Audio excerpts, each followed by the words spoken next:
Hi friends, நான் உங்கள் hard work டிஎன்பிசிலேருந்து இன்றைக்கி என்ன வீடியோ பார்க்க போகிறோம் அப்படின்னு பார்த்தீங்கன்னா, பார்ட்டியில் டாபிக் வைஸ் வீடியோ பார்த்துட்ருக்கோம். பார்க்காதவங்க பிளேலிஸ்ட்டில் இருக்கும், பார்த்து செக் பண்ணிக்கோங்க. நீங்கள் எந்த அளவுக்கு படிக்கிறீங்களோ அந்த அளவுக்கு நீங்கள் ப்ரீவியஸ் இயர் கொஷின் பார்க்குறது ரொம்ப ரொம்ப நல்லது, சரியா? அப்போ தான் உங்களுக்கு வந்து ஒரு ஐடியா கிடைக்கும். இப்படிலாம் ப்ரீவியஸ் இயர் வந்து கேட்டிருக்காங்க அப்படின்னு சொல்லிட்டு, சரியா? இன்றைக்கி நம்ம என்ன டாபிக் பார்க்க போகிறோம் அப்படின்னு பார்த்தீங்கன்னா, தமிழ்நாடு அரசியலேருந்து என்னென்ன கொஷின்ஸ் எல்லாம் கேட்டாங்க அப்படின்னு சொல்லி தான் நம்ம வந்து பார்க்க போகிறோம். வாங்க பார்க்கலாம். ஒன்றும் ஒரு பெருசாலாம் கேள்விகள் இருக்காது, ஒரு 7 கேள்விகள் தான் இருக்கும், ரொம்பவே ஈஸியாக இருக்கும், சரியா? இப்போ ஃபஸ்ட் கொஷின் பாருங்கள். பனகல் அமைச்சரவையின் போது தமிழ்நாட்டில் பணியாளர் தேர்வாணையம் எந்த ஆண்டு நிறுவப்பட்டது அப்படின்னு கேட்குறாங்க. 1924 தான் என்ன அப்படின்னா பனகல் அமைச்சரவையின் போது பணியாளர் தேர்வாணையம் அமைக்கப்பட்டது அப்படின்னு சொல்லி சொல்கிறாங்க, சரியா? நீதி கட்சி 13 வருஷம் வந்து ஆட்சி பண்ணியிருப்பாங்க. உங்களுக்கே தெரியும் நீதி கட்சி எத்தனை வருஷம் ஆட்சி பண்ணியிருப்பாங்க. யூனிட் 8லேயும் படிப்பீங்க, 9லேயும் படிப்பீங்க, யூனிட் 9லேயும் நீதி கட்சி பற்றி படிப்பீங்க, சரியா? அப்போ நீதி கட்சி 13 வருஷம் ஆட்சி பண்ணியிருப்பாங்க. ஃபஸ்ட்டு 1920லேருந்து 21 வரைக்கும் யார் வந்து ஆட்சி பண்ணியிருப்பாங்க அப்படின்னு பார்த்தீங்கன்னா சுப்புராயல் வந்து ஆட்சி பண்ணியிருப்பார். உங்களுக்கே தெரியும் யார் சுப்புராயல் வந்து ஆட்சி பண்ணியிருப்பாங்க. அடுத்தது 1921லேருந்து 1926 வரைக்கும் யார் அப்படின்னு பார்த்தீங்கன்னா பனகல் அரசர் அமைச்சரவை, சரியா? பனகல் அரசர் அமைச்சரவை வந்து தான் இருந்திருப்பாங்க. இவங்க இருக்கும்போது தான் என்ன பண்ணியிருப்பாங்க அப்படின்னு பார்த்தீங்கன்னா பனகல் அமைச்சரவையின் போது தான் தமிழ்நாட்டில் பணியாளர் தேர்வாணையம் அமைக்கப்பட்டது. அடுத்தது 1926லேருந்து 30 வரைக்கும் யார் சுப்ராயன் வந்து ஆட்சி பண்ணியிருப்பாங்க. அடுத்தது 1930லேருந்து 1932 வரைக்கும் முனுசாமி வந்து ஆட்சி பண்ணியிருப்பாங்க, சரியா? இந்த 13 வருஷத்தில் யார் யார் ஆட்சி பண்ணாங்க அப்படின்னு சொல்லி தெரிஞ்சு வச்சுக்கோங்க, சரியா? இந்த 13 வருஷத்தில் இவங்க ஆட்சி பண்ணதில் நிறைய கொண்டு வந்திருப்பாங்க, ஓகேவா? என்ன கொண்டு வந்திருப்பாங்க? இடஒதுக்கீடு அரசாணைகள் வந்து கொண்டு வந்திருப்பாங்க. உள்ளாட்சி துறைகளையும் சரி, கல்வி நிலையங்களையும் சரி, வேலை வாய்ப்புலையும் சரி. அப்புறம் முதல் பெண் சட்டமன்ற உறுப்பினராக யார் தேர்ந்தெடுக்கப்பட்டா? முத்துலட்சுமி அம்மையார் வந்து 1926 முதல் பெண் சட்டமன்ற உறுப்பினராக தேர்ந்தெடுக்கப்பட்டிருப்பாங்க. பொது பணியாளர் தேர்வாணையம் 1929 வந்து இந்த பணியாளர் தேர்வுக்குழு வந்து 1924. இதை வந்து 1929 எப்படி மாற்றிருப்பாங்க அப்படின்னு பார்த்தீங்கன்னா பொது பணியாளர் தேர்வாணையமாக மாற்றிருப்பாங்க. எப்படி மாற்றிருப்பாங்க? பொது பணியாளர் தேர்வாணையமாக வந்து மாற்றிருப்பாங்க. உங்களுக்கே தெரியும். அடுத்தது 1926 அப்படின்னு பார்த்தீங்கன்னா இந்து சமய அறநிலை சட்டம் வந்து கொண்டு வந்திருப்பாங்க. அதே மாதிரி 1926 ஆந்திரா பல்கலைக்கழகமும், அதே 1929 அண்ணாமலை பல்கலைக்கழகமும் கொண்டு வந்திருப்பாங்க. 1929 தேவதாசி முறை வந்து ஒழிக்கப்பட்டிருக்கும். ஏழை எளிய மக்களுக்கு என்ன பண்ணியிருப்பாங்க? வீடு கட்டி கொடுக்கறதுக்கு புறம்போக்கு நிலங்களை பட்டா செஞ்சு கொடுத்துருப்பாங்க. இவங்க 13 வருஷம் ஆட்சி பண்ணியிருப்பாங்க. அந்த 13 வருஷத்தில் என்னென்ன சாதனை பண்ணாங்க அப்படின்னு சொல்லி நல்லா தெரிஞ்சு வச்சுக்கோங்க. கண்டிப்பாக நீதி கட்சியிலேருந்து ஒரு கொஷின்ஸ் வந்து கேட்பாங்க, சரியா? அடுத்தது பின்வரும் மாநிலங்களில் ஈரவை உள்ள சட்டமன்றம் அப்படின்னு பார்த்தீங்கன்னா எது அப்படின்னு சொல்லி கேட்குறாங்க. சரியான விடையை மட்டும் தேர்ந்தெடுக்க சொல்லியிருக்காங்க, சரியா? சரியான விடையை மட்டும் தேர்ந்தெடுக்க சொல்லியிருக்காங்க.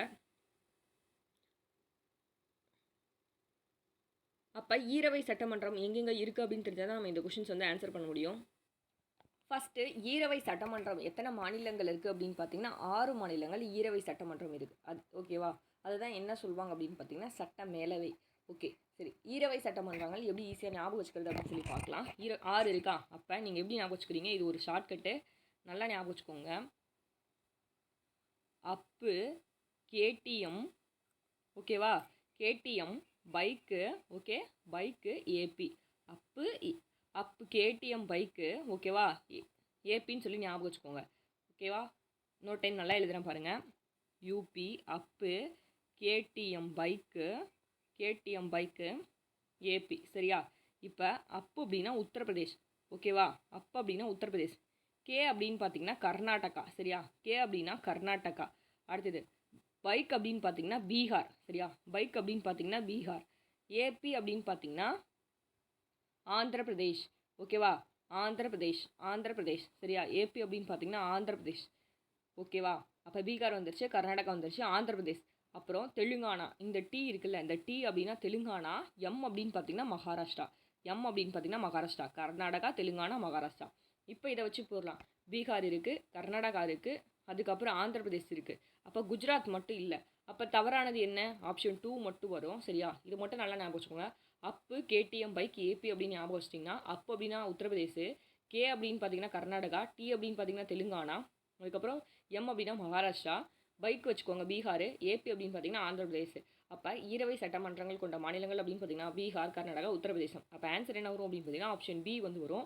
ஈஸியாக ஒரு ஷார்ட்கட் வந்து நீங்கள் நான் சொல்லி கொடுத்துருக்கேன், ரொம்பவே யூஸ்ஃபுல்லாக இருக்கும்னு நினைக்கிறேன். அப்பு கேடிஎம் பைக், ஓகேவா? நல்லா ஞாபகம் வச்சுக்கோங்க. அப்பு கேடிஎம் பைக்கு, ஓகேவா? கேடிஎம் பைக்கு, சரியா? ஏபி. ஏபின்னா ஆந்திர பிரதேஷ். இது என்ன வரும்? ஏபின்னா ஆந்திர பிரதேஷ், இது உத்தரப்பிரதேஷ். கே அப்படின்னு பார்த்தீங்கன்னா கர்நாடகா. டி அப்படின்னு பார்த்தீங்கன்னா தெலுங்கானா, ஓகேவா? எம் அப்படின்னு பார்த்தீங்கன்னா மகாராஷ்டிரா. பி அப்படின்னு பார்த்தீங்கன்னா பீகார், சரியா? ஏபி அப்படின்னு பார்த்தீங்கன்னா ஆந்திர பிரதேஷ். நல்லா மைண்டில் ரெஜிஸ்டர் ஆகிருக்கும்னு நினைக்கிறேன். ஒரு 2 டைம் படிச்சிங்கன்னா கண்டிப்பாக மைண்டில் வந்து ரெஜிஸ்டர் ஆகும், சரியா? நெக்ஸ்ட் கொஸ்டின் பார்க்கலாம். எந்த ஆண்டு தமிழ்நாடு சட்ட மேலவை நீக்கப்பட்டது? உங்களுக்கே தெரியும், எம்ஜிஆரோட ஆட்சி காலத்தில் தான் சட்ட மேலவை வந்து நீக்கியிருப்பாங்க, சரியா?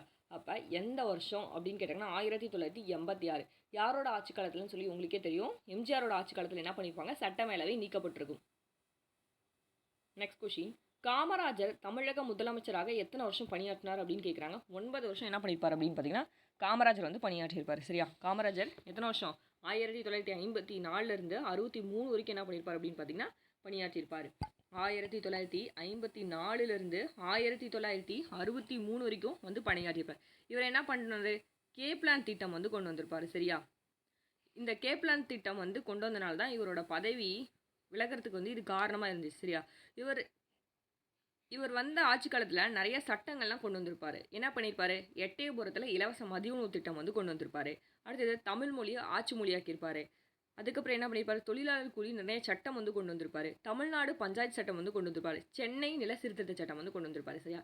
நிறைய திட்டங்கள்லாம் கொண்டு வந்திருப்பாரு. உங்களுக்கு இதையும் பார்த்துக்கோங்க. நெக்ஸ்ட் 1952 நடைபெற்ற நாடாளுமன்ற தேர்தலில் காமராஜர் தேர்ந்தெடுக்கப்பட்ட தொகுதிகள் அப்படின்னு பார்த்தீங்கன்னா ஸ்ரீவில்லிபுத்தூர் தான், சரியா?